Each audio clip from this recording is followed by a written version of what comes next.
이제 하나님 말씀은요, 누가복음 2장 8절부터 14절입니다.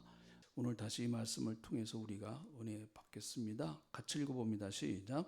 그 지역의 목자들이 밤에 밖에서 자기 양떼를 지키더니 주의 사자가 곁에 서고 주의 영광이 그들을 두루 비침에 크게 무서워하는지라. 천사가 이르되 무서워하지 말라. 보라, 내가 온 백성에게 미칠 큰 기쁨의 좋은 소식을 너희에게 전하노라. 오늘 다윗의 동네에 너희를 위하여 구주가 나셨으니 곧 그리스도 주시니라. 너희가 가서 강보에 쌓여 구유에 누워있는 아기를 보리니 이것이 너희에게 표적이니라 하더니 호련히 수많은 천군이 그 천사와 함께 하나님을 찬송하여 이르되 지극히 높은 곳에서는 하나님께 영광이요 땅에서는 하나님이 기뻐하신 사람들 중에 평화로라 하니라. 아멘.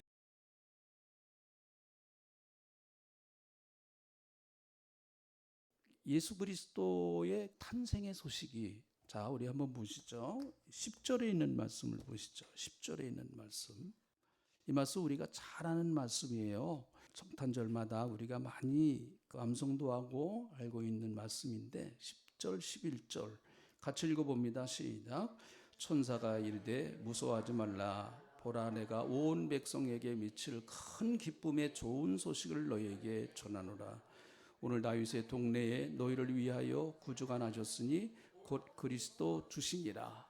네, 성탄절은 온 인류의 큰 기쁨의 소식인데, 이렇게 기쁨의 큰 소식이 있는 이런 복된 날, 또 한편에서는 우울하게 전쟁이 계속되고 있고, 어떻게 하면 더 전쟁을 잘할 수 있는가 하는 무기를 개발하는데 어마어마한 돈을 투자하는 이런 모습이 같이 대비되고 있는 모습을 보면서 참 진정한 평화는 어떻게 해야 이루어지는 것일까?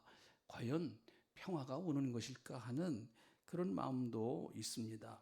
예수님의 탄생은 하나님께는 영광, 땅에서는 평화, 이렇게 두 가지로 요약될 수 있다, 이렇게 말합니다. 그래서 이것을 우리가 아주 짧게 요약하면 하늘에는 영광, 땅에는 평화, 아주 성탄절에 우리가 자주 애용되는 말씀입니다. 하늘에는 영광, 땅에는 평화. 한번 해보시죠. 시작. 하늘에는 영광, 땅에는 평화. 여러분, 왜 성탄이 그렇게 기쁜 소식일까요? 하나님께 영광이 되기 때문에 그렇습니다. 왜 예수님의 성탄이 하나님 앞에 영광이 될까요? 그것은 하나님의 창세전부터 인류를 구원하시기 위한 구원의 완성이 예수님의 탄생을 통해서 이루어지기 때문에 그런 것입니다. 구속사의 역사가 드디어 예수님께 와서 정점을 이루는 마침표를 찍는 그런 시간이기 때문에 하나님께 영광이 되는 것이죠. 그뿐만 아니라 땅에서는 왜 평화이겠습니까?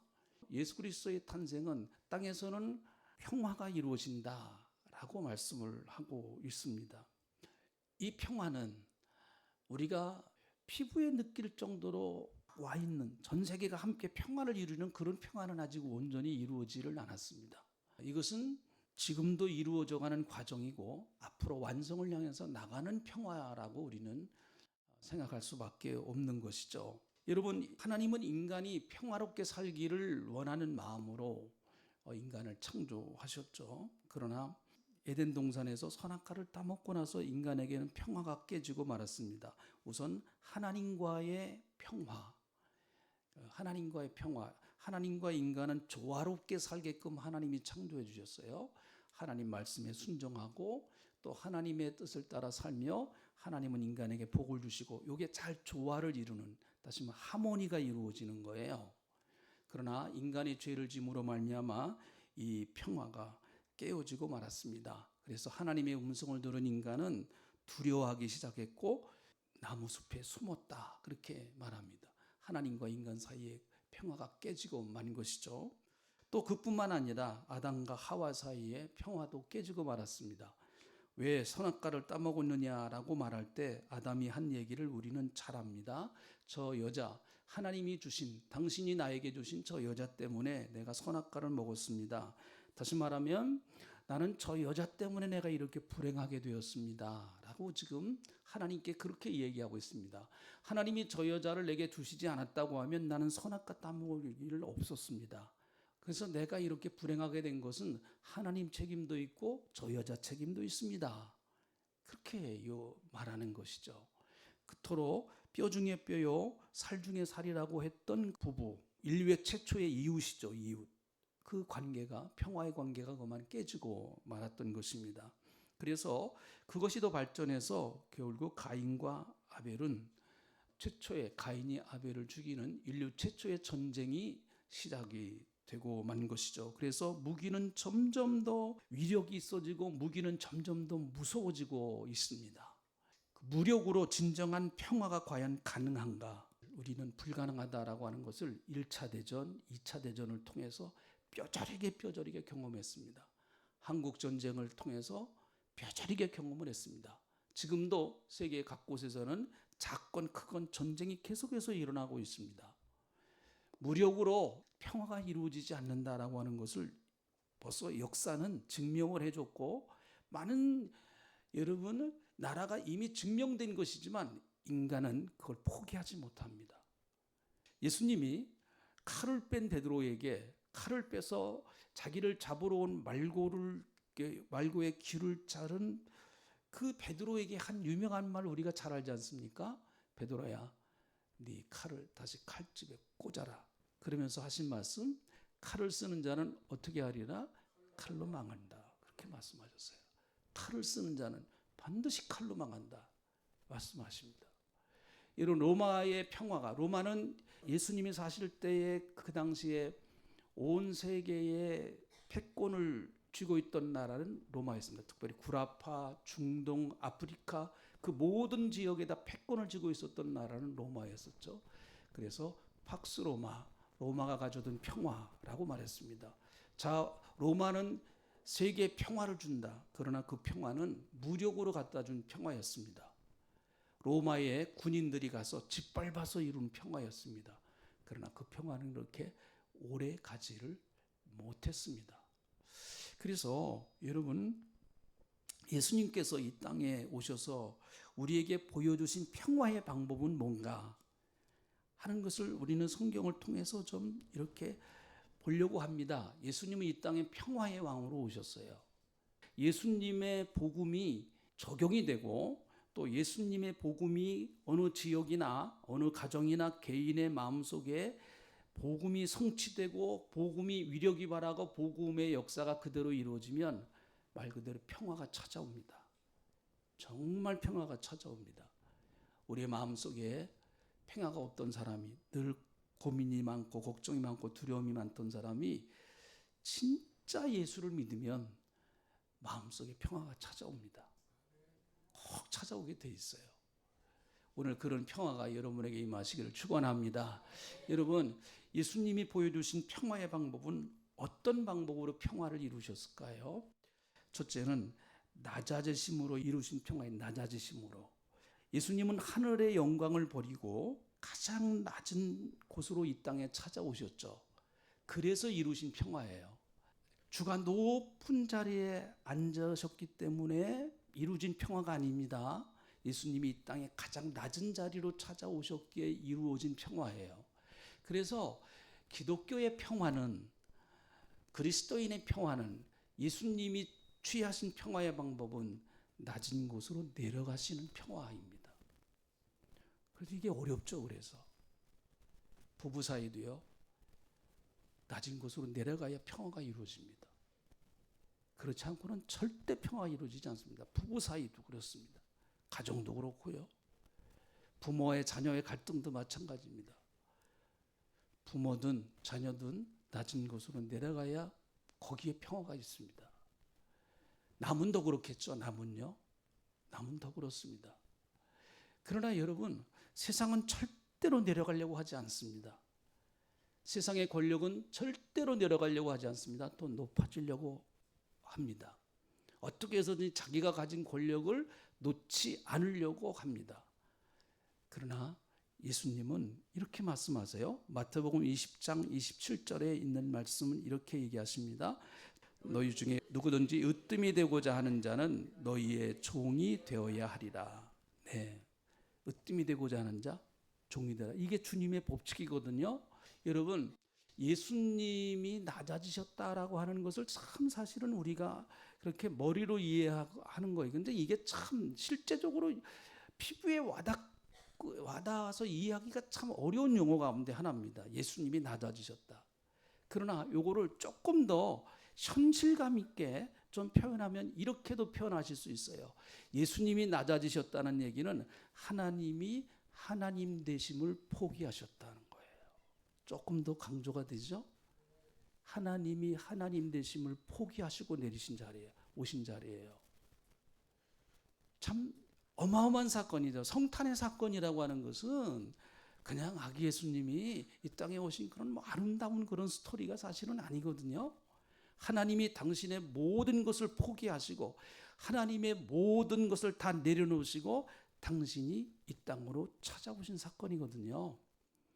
낮아지셔서 하나님의 영광을 다 버리시고 예수님의 몸을 입고 이 땅에 찾아오신 그 사건입니다. 그게 성탄의 사건이에요.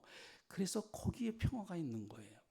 갈등과 싸움의 주범은 낮아짐의 반대는 교만이죠. 교만한 마음 때문에 그렇습니다. 잠언 13장 10절에 있는 말씀을 보면 교만에서는 다툼만 일어날 뿐이라 권면을 듣는 자는 지혜가 있느니라. 네, 교만에서는 다툼만 일어날 뿐이다. 다툼이 있는 곳에는 누군가가 교만합니다. 그 누군지 모르지만 교회든 가정이든 사회든 국가든 여러분 다툼이 있는 곳에는 반드시 그 가운데 누가 교만해요. 성경이 말씀하시는 겁니다. 예수님이 계신 곳에는 다툼이 있을 수가 없습니다. 왜 그런가 하면 그분은 이 땅에 다 포기하고 낮아지셨기 때문에 그러신 것이죠. 누구와 다투시기 위해서 오신 분이 아니시란 말이죠. 물론 죄악을 지적하고 잘못을 예수님은 배격하셨지만 그것은 사람을 정죄하거나 사람을 무시하시기 위한 것이 절대로 아니었습니다. 그건 사람을 살리시기 위한 것이었죠. 그래서 우리 성탄절날 냉정하게 나를 한번 봐야 됩니다. 자꾸 내가 있는 곳에 다툼이 있어요. 그러면 자기 자신을 한번 마국간 아기 예수님이 태어나신 말구유로 한번 찾아가셔야 돼요. 그래서 그곳에서 예수님을 만나봐야 돼요. 아기 예수님께 물어보세요. 왜 내가 가는 곳에는 자꾸 다툼이 있어요? 혹시 내가 교만한 건 아닙니까? 냉정하게 자기를 물어봐야 돼요. 왜 그럴까요?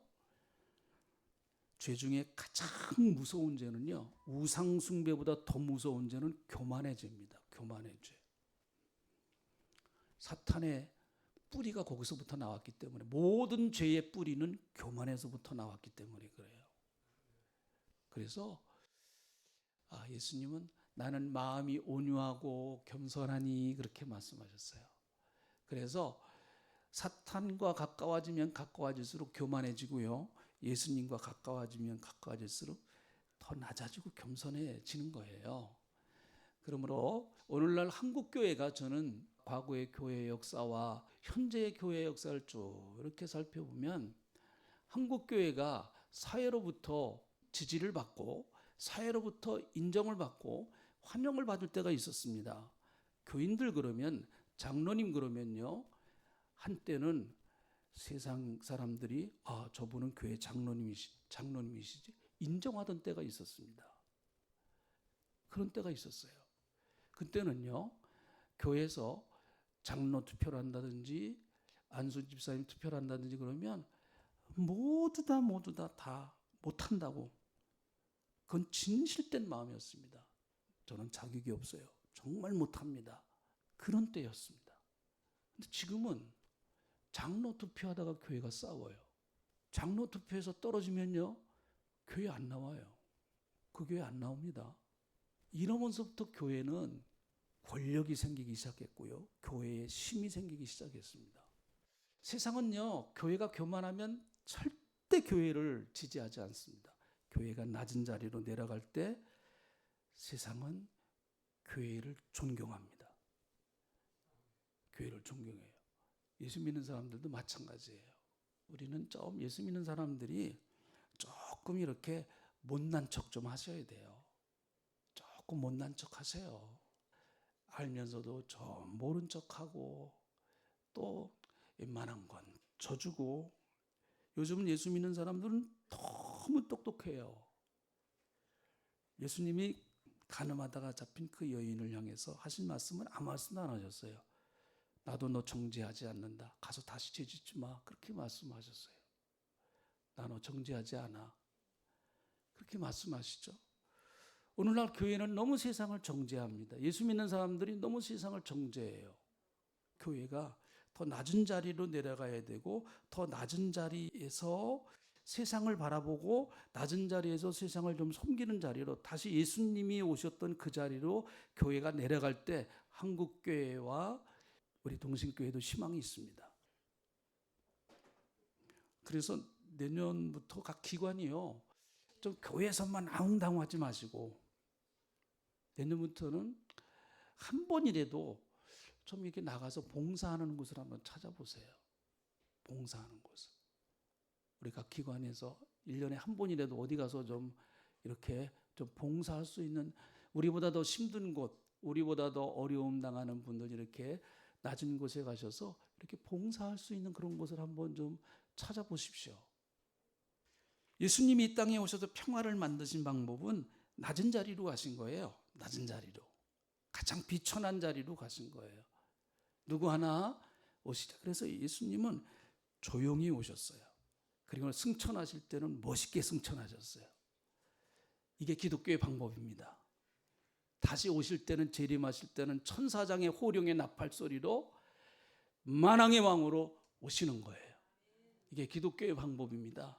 그래서 처음에 시작하실 때 여러분이 기관도 다 이제 거의 기관장도 이제 선출이 됐고 그런 것 같습니다. 그냥 누가 알아주든 말든 기관장님들이 먼저 하세요. 그러면 한 분 한 분 이제 따라오실 겁니다. 한 분 한 분. 꼭 좀 그렇게 해주세요. 우리가 말씀을 듣고 그냥 좋은 말씀 들었다라고 이렇게 그냥 넘어가 버리면 의미가 없다고 봐요. 내년에 기간별로 1년에 한 번이고 한번 낮아진 곳에 가셔서 한번 찾아갔다가라도 한번 와보십시오. 힘든 분들, 우리보다 어려움 당하는 분들, 나보다 고통당하는 그런 분들 한번 찾아가셔서 이렇게 위로도 하시고 한번 기간별로 그런 그 시간을 한번 좀 만들어 보셨으면 참 좋겠다. 크리스마스를 맞이하면서 그런 마음이 되게 많이 들었어요. 예수님의 방법입니다. 낮은 곳으로 찾아오신 그 예수님. 또 한 가지는 십자가를 통하여 이루신 평화입니다. 여러분, 예수님은 인간과 하나님 사이를 화해시키기 위해서 십자가로 인간과 하나님 사이의 담을 헐어버리셨어요. 에베소서 2장 14절에 있는 말씀을 보시죠. 그는 우리의 화평이신지라 둘로 하나를 만드사 원수된 곳 곧 중간에 막힌 담을 자기 육체로 오셨다. 자, 하나님과 인간 사이에 막힌 담이 있어요. 이걸 헐으셨는데 뭐로 헐으셨어요? 말로 헐으신 게 아니에요. 뭐로 헐으셨어요? 당신의 육체로 헐으셨다는 거예요. 육체로. 십자가에서 당신의 육체를 깨트리심으로 헐으셨다는 거예요. 그래서 화평이 이루어지려면 아무리 100번, 1000번 가서 만나서 우리 화평합시다, 잘 지냅시다, 소용없어요. 자기를 깨트려야 돼요. 나를요. 내가 깨지지 않는 화평은 가짜 화평이에요. 그건 얼마 가지 못합니다. 내가 깨져야 돼요. 그래서 막힌 담을 내 육체가 깨져야 무너집니다. 이게 기독교의 방법이에요. 우리 예수 믿는 사람은 이 방법 따라야 됩니다. 논리적으로 그 사람을 이겨서, 말싸움에서 이겨서 여러분 담이 무너지겠습니까? 안 무너져요. 그럼 담은 더 견고해집니다. 더 견고해질 수밖에 없어요. 내 육체로 허는 수밖에 없습니다. 내가 희생하는 수밖에 없어요. 그래야 담이 헐어집니다. 하나님이 하나님과 인간 사이의 담을 당신이 육체로, 예수님이 육체로 하셨다. 십자가에서 당신의 몸을 깨트리셔서 헐어버리셨다고 그랬어요. 우리는 그 예수를 믿음으로 말미암아 담을 허신 예수님 때문에 하나님과 우리 사이에 담이 헐어져서 우리가 하나님 앞에 나갈 수 있는 길이 생겼단 말이죠. 친구 목사님 그러시더라고. 자기 교회에서 그 집사님 한 분이 돌아가시는데 참 자기가 목사인데도 그분 앞에 머리를 숙였다고 그러시더라고. 그분이 이제 사실 날이 얼마 남지 않은 걸 본인이 아시고 어느 날 가보니까 막 열심히 전화를 하시더래요. 그럼 뭔 그렇게 전화를 많이 하시나 그랬더니 자기가 아는 사람들에게 전화를 다 하시는 거예요. 나 이제 천국 가니까 천국 가서 만나자고. 그리고 특별히 여태까지 살면서 자기와 좀 좋지 않았던 사람들, 화해하지 못했던 사람들, 그 사람들에게 일일이 다 전화해서 다 사과하고 회복하고 화해하고 그리고 천국 가셨대요. 여러분도 정말 우리가 마지막 세상을 떠나기 전에 이건 너무 참 좋은 거라고 봐요. 평소에 좀 멀리 이게 좀 관계가 좋지 않았던 이런 분들이 혹시 계시다고 하면 올해가 가기 전에 전화 한 통화라도 하세요. 우리 내년에 새롭게 시작합시다. 이렇게 한번 시도해 보세요. 뭐 상대방이 안 받아들이면 어쩔 수 없는 거고 그러나 나는 시도한 거니까. 예수 그리스도의 십자가의 벽은 인간과 인간 사이의 벽도 허무셨습니다. 십자가로. 그래서 에베소 2장 13절에 보니까 이제 전에 멀리 있던 너희가 그리스도 예수 안에서 예수의 피로 가까워졌느니라. 예수의 피, 그 피로 우리는 가까워졌어요. 그래서 저와 여러분이 가까울 수밖에 없는 이유, 저와 여러분이 화해할 수밖에 없는 이유, 저와 여러분이 평화롭게 살 수 있는 이유는 딱 한 가지예요. 예수의 피가 당신에게도 흐르고 내게도 흐르기 때문에 그렇습니다. 자, 아멘 하세요? 아멘이에요. 여러분에게도 흐르고 제게도 흐르고 우리 모두에게도 흐르기 때문에 우리는 예수 그리스도 안에서 맺어진 영적인 형제이기 때문에 서로가 화평할 수가 있는 거예요. 다른 것 갖고는 절대로 안 됩니다. 절대로 안 돼요. 그러나 잠시뿐이에요. 되는 게요. 근본적으로 예수의 피 때문에 우리는 형제가 될 수 있는 거죠. 여러분, 일본에 오다닌 나라지라고 하는 한 형제가 살고 있었습니다. 이분은 1908년 10남매의 막내 아들로 태어났는데요. 자기 아버지가 독실한 불교 신자였어요. 자기 아버지가 전 재산을 다 들여서 절을 세웠습니다. 그리고 그 주지가 됐어요. 그리고 자기 아들에게 계속해서 불교 교리를 가르치고 아들이 이제는 자기의 뒤를 이어서 주지가 되기를 원했어요. 18살까지 계속해서 아버지와 함께 절에서 살았습니다. 그런데 그 아버지와 함께 불경을 외우고 불교를 공부하면 할수록 자기에게 자꾸 회의감이 드는 거예요. 그래가지고 18살 때 아무래도 나는 더 이상 여기서 있을 수 있는 의미가 없다 해가지고 나와버렸습니다. 가출을 한 거예요.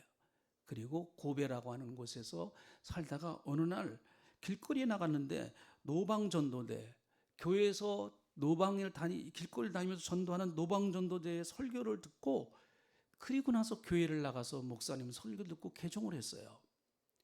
목사님이 너 신학교 가봐라. 그렇게 해서 이제 신학교를 가게 됐는데 그때 마침 한국에서 조선시대죠. 조선에서 유학원, 유학생, 한국 학생들을 만났어요. 근데 그 한국 학생이 충격적인 얘기를 하는 거예요. 무슨 얘기를 하는가 하면 자기 아버지가 3.1운동 때 3.1운동에 가담했다가 일본 순사에게 총에 맞아서 죽었다고 하는 얘기 들었습니다. 그리고 명성황후를 일본 사람이 시해했다고 하는 얘기도 들었어요. 생전 처음 그런 얘기를 들었습니다. 일본의 유학원 자기 조선 친구에게. 그리고 일본의 관동 대지진 때 수많은 조선 사람들이 죽었거든요. 그런 얘기도 들었어요. 너무너무 충격을 받았습니다. 그리고 나서 그가 그 충격에 이기지 못해서 그래, 하나님께서 나에게 이것을 알게 하신 것은 분명히 나로 하여금 일본의 죄, 일본 사람들이 지은 죄를 조선에 가서 조선 사람들에게 사죄하면서 내가 복음을 전하게 하기 위해서 하나님이 내게 이것을 알려주셨다라고 생각을 하고 신학교를 졸업하자마자 무작정 배를 타고 목포로 왔습니다.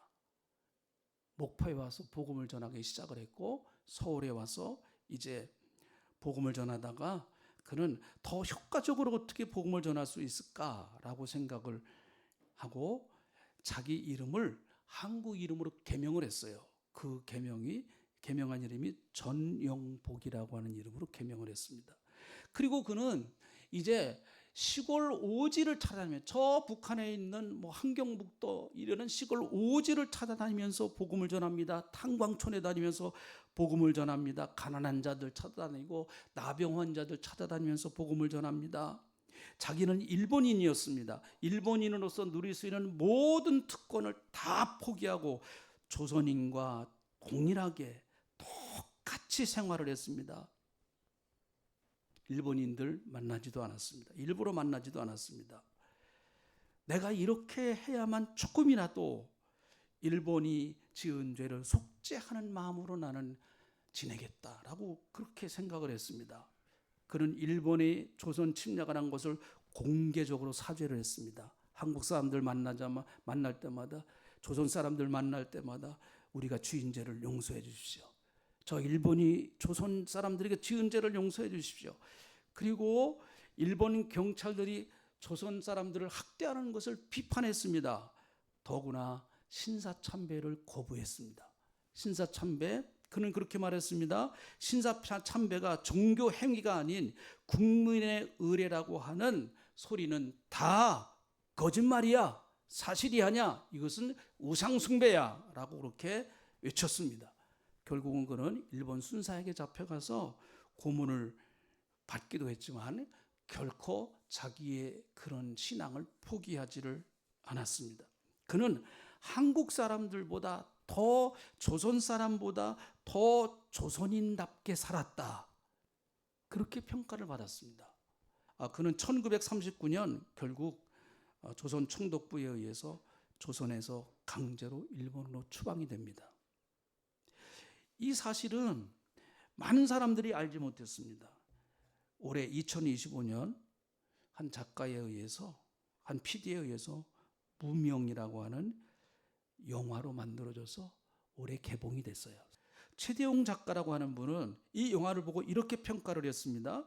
좌우, 세대, 남녀 갈등, 남북 갈등이 최고조인 한국 사회에 꼭 필요한 사랑의 명작이다. 복음이 화목을 만들어내는 겁니다. 정치적인 이념을 다 벗어나서, 지역적인 이념을 벗어나서, 국가적인 어떤 이데올로기 다 벗어나서 얼마든지 여러분 복음 안에서 평화를 만들 수가 있어요. 이번 우리 크리스마스에 가장 낮은 곳으로 찾아오신 예수님, 평화롭게 하기 위해서 십자가, 당신의 몸을 깨뜨리신 그 예수님의 은혜가 저와 여러분에게 넘치시기를 주님의 이름으로 축복합니다. 기도하겠습니다. 2025년도의 이 성탄절에 우리가 2000년 전에 저 베들레헴 말구육간 가장 낮은 곳으로 찾아오신 예수님을 다시 봅니다. 그리고 최후에 가서는 당신의 몸을 깨뜨리시면서 하나님과 인간 사이에 막힌 담을 허시고, 또 사람과 사람 사이에 막힌 담을 허셔서 십자가의 피로 하나 되게 하신 그 예수 그리스도의 복음의 능력을 우리가 믿고 의지하며 살아가는 저희 믿음의 사람들이 되게 해주셔서 우리도 어디 가서나 예수님 닮아 평화를 만들며 살아가는 사람이 되게 하시고, 막힌 담을 헐어제끼는 그런 삶을 살아가는 저희들이 다 되게 하나님 함께 하시며 도와주시기를 하나님 간절히 빌고 원합니다. 우리 대한민국을 하나님 살펴주시옵소서. 여러 가지로 이념 간의 갈등이 심하고 세대 간의 갈등이 심합니다. 지역 간에도 갈등이 있습니다. 주님, 노사 간에도 갈등이 있습니다. 남북 간에도 이렇게 갈등이 오래되어 있습니다. 오직 이 갈등을 해결하실 수 있는 분, 예수 그리스도의 십자가, 예수 그리스도의 복음만이 이 민족의 진정한 평화가 이루어지는 것을 믿사오니, 우리 예수 믿는 사람들이 먼저 세상에 나가서 정말 예수님 그 구원의 십자가를 지고 우리가 세상에 나가 진정한 그리스도의 평화의 복음을 전할 수 있는 저희들이 다 되게 하나님 함께 하시며 도와주실 줄로 믿습니다. 예수님 탄생의 소식 가장 기쁨의 소식이라고 했으니 내가 먼저 복음이 내 안에 복음이 먼저 온전히 이루어져서 예수 안에서 정말 기뻐하며 예수 안에서 감사하며 살아가는 저희들이 다 되게 하나님 함께 하시고 도우시고 역사하시고 이끌어 주시옵소서.